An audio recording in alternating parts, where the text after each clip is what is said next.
अस्सलाम वालेकुम। कभी रुक के खुद से पूछा है कि मैं कैसा महसूस कर रहा हूँ। हम नर्सिंग ऑफिसर तो पेशेंट का फिजिकल हेल्थ का ख्याल रखते हैं, उनके दर्द का, उनकी दवाओं का, उनके जख्म का।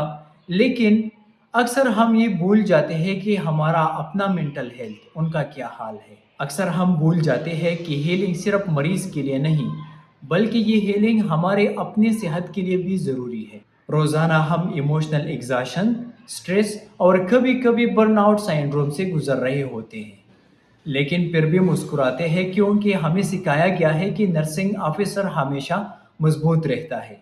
लेकिन हकीकत यह है कि strong nurses also need healing. कभी वो लम्हा आता है जो दिल थक जाता है, वार्ड की खामोशी भी शोर लगने लगती है, और आंखों के नीचे जो हलके हैं वो सिर्फ नींद की कमी की वजह से नहीं, बल्कि मेंटल फटीग का वजह बन जाती है। इसे में याद रखिए कि self care is not a selfish, it is a part of your professional duty.